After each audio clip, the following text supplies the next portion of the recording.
overcoming anger. Subhanallah, one of the great qualities, great characteristics that all of us need to establish to complete our sense of righteousness, our sense of devotion to Allah subhanahu wa ta'ala, is to develop a measure of self-control, especially at a time of heightened, elevated emotion and anger. The Prophet Muhammad sallallahu alaihi wasallam, a person would come and ask him different questions. People would come and they would say, Ya Rasulullah sallallahu alaihi wasallam, advise me. What advice do you give to me? And on one occasion, the Prophet sallallahu alaihi wasallam could see the demeanor of this person and he said, La taghdab. Don't let your anger overcome you so you react and act in a way that is unbecoming. And I know in Arabic it's just La taghdab, don't be angry. It doesn't mean don't get angry. It means don't let your anger sway you, move you, to say something you will regret, to do something you will regret, or to act in a way that is unbecoming. And that's part of the beauty, of course, of the Arabic language, the eloquence in it. Two words, they require a whole paragraph to kind of understand it. Allah subhanahu wa ta'ala has also taught us in the Quran to seek refuge with Him from the shaitan, who encourages us to become excessively angry and to act out immorally in our anger. Now I want to first separate between two types of anger. There's the one type of anger which is pleasing to Allah, and then there's the other type of anger which is pleasing to yourself and the shaitan.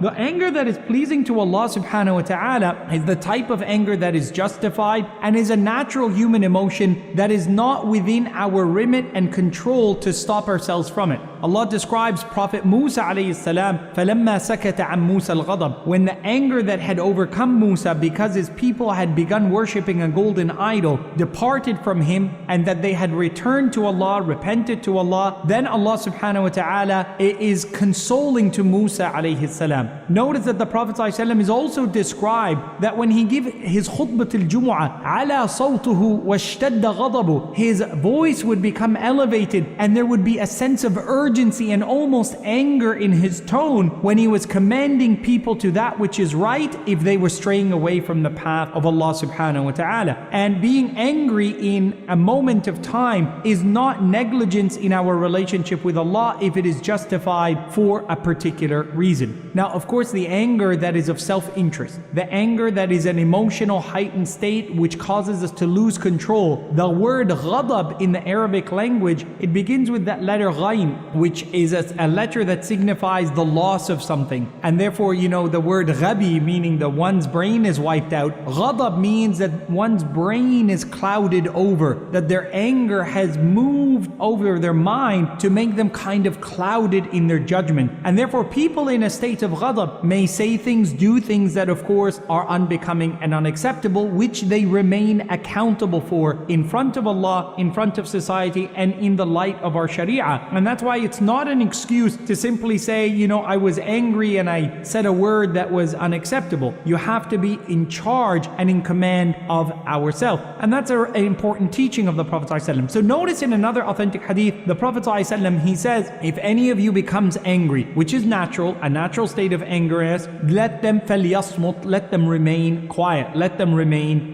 silent. Don't share words, hold yourself. It's not hold your anger, but hold your tongue while in a state of anger. Prophet ﷺ, he saw two of his companions, peace and blessings be upon him, they remain unnamed, although their names are known to the Sahaba, but to hold the dignity that we have for the Sahaba in general, they're not named to us. And in the masjid of the Prophet ﷺ, they were upset with each other and they exchanged a verbal altercation where their words were unbecoming of the masjid of the Prophet ﷺ, where their voices were raised, and even in the presence of the Prophet ﷺ. And he turned to his Sahaba and he said, إِنِّي لَأَعْلَمُ كَلِمَةً, I know of a word that if these people were to speak it, لَذَهَبَ عَنْهُمْ, that which has increased their anger to this level, made them lose their control over themselves, would depart. أَلَا وَهُوَ الشَّيْطَانِ أَعُوذُ بِاللَّهِ مِنَ الشَّيْطَانِ الرَّجِيمِ. And therefore, how do you protect yourself from going overboard because of your anger? It is by you remembering that Allah subhanahu wa ta'ala has asked us to protect ourselves from the shaitan. And therefore you must, and I must, ask Allah to protect us from anger. Number 4 that's really important is to seek and to hear the advice of the Prophet Muhammad sallallahu alaihi wasallam. Where the Prophet sallallahu alaihi wasallam, he tells us that if you're angry and you're standing, sit down.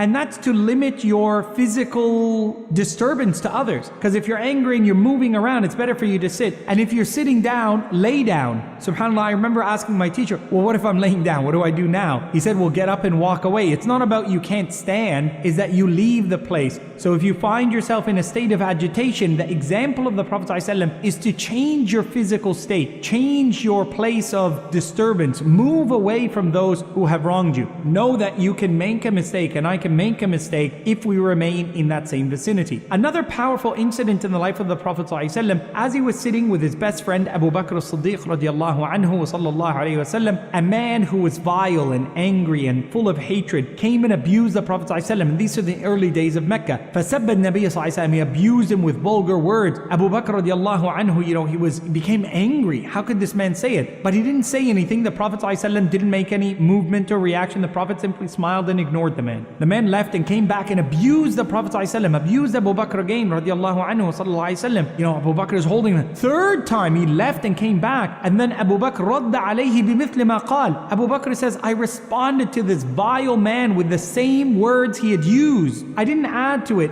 He said this, so I said back to you. It's you that is this. Prophet ﷺ stood up and left. And Abu Bakr understood he had made a mistake. Radiallahu anhu. And he chased behind the Prophet ﷺ and he said, Ya Rasulullah, I couldn't control myself. He made me so angry. He said to you something that you're unworthy of. How dare he, speak to you in such a way? You are the messenger of God. Prophet ﷺ said, Abu Bakr, when this man insulted us the first time and the second time and we were quiet and we were patient, Allah sent angels who defended us. But when you spoke, when you misspoke and you returned those vulgar words back to him, Allah caused the angels to depart and the shaitan came in his place. وَأَنَا لَا أَجْلِسْ. And I will never sit in a place where the shaitan has arrived. It's going to make things worse. So I left. Right? It shows us that we should change our physical place, change our demeanor, be careful with what our tongues say. Another important thing is to understand that there's a massive reward for controlling our anger. And the Prophet ﷺ, he says, لا تغضب ولك الجنة. In an authentic hadith, the Prophet said to a man, don't let your anger overcome you, that you make sinful statements, that you act in a wrong way. And I promise you, on account of you controlling your anger, that you will have a place in Jannah. What a beautiful promise of the Prophet ﷺ. So anger is something that's really important for us, and it's important to kind of learn anger management techniques that are beyond just these spiritual words. So I'm going to give you 3 things that are really important to help myself and you. And this is a struggle I have, you have, doesn't matter, young or old, all of us will be prone to losing control and being angry. So the first important step when we find ourselves in a state of anger is to remember that we are not alone, and that the words that have angered us, even if we're not able to take back what maybe somebody insulted us or whatever it is, know that Allah is witness to it, and know that you are not alone and there are other people that can help you, and it's not you that has to solve every one of your problems. It might be that you have to come to your parents or to your spouse, whatever your life circumstance is, to find somebody who can assist you. If you're at work and you have somebody who's spoken to you in a way that they shouldn't, there's human resources. If you're a student and your teacher is the one who's responsible for your duty of care and your well-being, every one of us is not left to their own devices. So understand that in life, you are not always the only one obligated and responsible for your protection, your betterment, and what it is that you need out of life.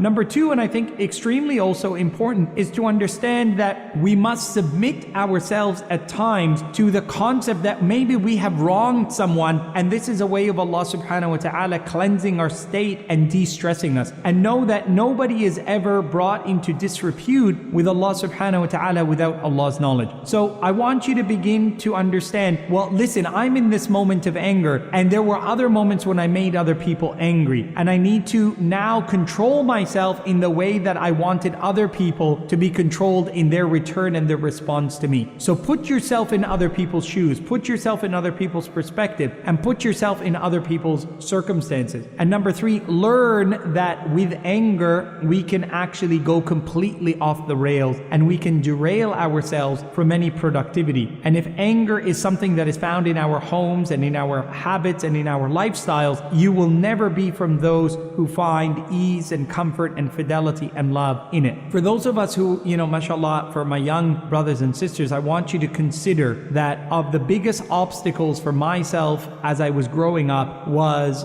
not knowing when to be quiet and not knowing when to do nothing. And in that example that I gave to you of the Prophet ﷺ, he saw two of his companions who were angry with each other, and the Prophet didn't get up and stop them. He didn't go and speak to them, he spoke to others. And he said, I know what word, if these two people said it, it would cause the shaitan to leave them. And of the great importance of the fiqh of this hadith is that the Prophet ﷺ let people at times argue it out and do whatever they had to do, that they kind of sunk to that place, and then he helped them to get out of it. And it's important for us to kind of give people space when they're angry, to kind of push back and not get involved. And it could be that you see your parents are in a place of anger, or that you and your friends are in a place of anger. Sometimes people need that cooling off period, and that's a prophetic wisdom that we learn from the Prophet Muhammad sallallahu alaihi wasallam. Know that Allah subhanahu wa ta'ala rewards those who restrain themselves in moments of anger, and may that be reason for you and I to follow that prophetic example of our Nabi sallallahu alaihi wasallam. If there was anyone who had a right to be angry, it was the Messenger of Allah sallallahu alaihi wasallam, but his life story is one of patience, perseverance, love and forgiveness. May Allah increase those in us.